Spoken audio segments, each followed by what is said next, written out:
ખૂબ જ ઓછા કરેલા આ ટુર્નામેન્ટની આજે ફાઇનલ બહુ સારી રીતે રમાઈ ગઈ. તો અમારા એક આજે ગેસ્ટ છે ઇન્ડિયાથી આવેલા આપણા લોક લાડીલા, અને તમે બધા જાણતા જ છો કાસિમભાઈ જીભાઈને, એ ઓઢા સમાજ મુસ્લિમ પ્રીમિયર લીગ બી બહુ સારી રીતે રમાડે છે, રાઈટ, ઇન્ડિયામાં બધા જાણતા જ છે. તો એ પણ આજે આટલે આપણે હાજર છે, તો બે શબ્દ આ ટુર્નામેન્ટ દ્વારામાં એ કહેશે. अस्सलामु अलैकुम। અલ્હમ્દુલિલ્લાહ ઇન્ડોનેશિયાના ઇસ્લામપગના ગ્રાઉન્ડમાં જે વોલીબોલની ટુર્નામેન્ટ છેલ્લા ઘણા વખતથી ખલીલભાઈ સારાના સ્ટેટસ થ્રુ જાણી રહેલા હતા. દર વર્ષે જે રમાય તો ખલીલભાઈ એનું કવરેજ ત્યાં બેઠા બેઠા પણ એના અંશો મૂકતા હતા. તો તેનાથી મતલબ કે સલામ પાકમાં કંઈક એક્ટિવિટીઝ થઈ રહી છે એનેથી માહિતગાર તો હતા જ, અને છેલ્લે પાછલા વર્ષોમાં તમન્ના થ્રુ એને સ્પોન્સર પણ કરવામાં આવે. અને અલ્હમ્દુલિલ્લાહ આજે એક મોકો આજે મળી ગયો, અને ઘણી ખુશીની વાત છે કે આજે સૌથી વધારે ખુશીની વાત મારા માટે તો એ છે, હું હંમેશા એક વાર બીપીએલમાં હંમેશા કહેતો આવેલો છું કે ભાઈ આપણા માટે સમાજ સૌળ માટે અગ્રણી, અને સૌથી વધારે ખુશીની વાત મારા માટે એ છે કે અત્યારે અહીંયા જે પણ કંઈક ક્રાઉડ દેખાઈ રહ્યું છે એમાં 99% વોરા સમાજના છોકરાઓ છે. એ આપણા માટે ખરેખર એક પ્રાઉડનો વિષય છે. આપ સૌના માટે ફક્ત એક જ મેસેજ છે કે ભાઈ એક થઈને એકતાની સાથે એકજૂટ થઈને રહો.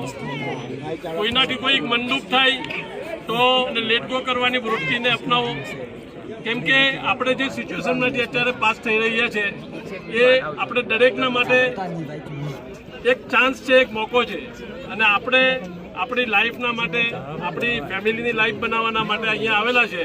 તો આપણાથી કોઈને ફાયદો ના પહોંચે તો કંઈ વાંધો નહીં, પણ આપણી જાતથી કોઈને નુકસાન ના પહોંચે એનું આપણે ખાસ ખ્યાલ રાખીએ.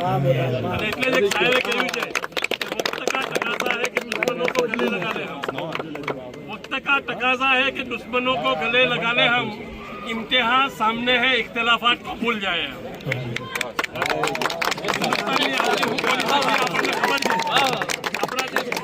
પોઝિશન છે આપણે બહુ સારી રીતના એનાથી માહિતગાર છે, એટલે આપણને એક બહુ સરસ અને સુંદર મજાના સરસ દેશમાં, સરસ કન્ટ્રીમાં હું એટલું કહેવું તો કે વધારે પડતું નહીં જ કહેવાશે કે સાઉથ આફ્રિકા જેવો દેશ તમને વર્લ્ડમાં કોઈ જગ્યાએ નહીં મળે.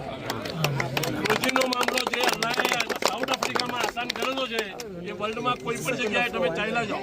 જે લોકો સાઉથ આફ્રિકામાં રહીને વિદેશમાં દુનિયામાં બીજી બધી કન્ટ્રીઓમાં ગયા છે એ લોકો રિટર્ન થયા છે, આ પાછા આવ્યા છે.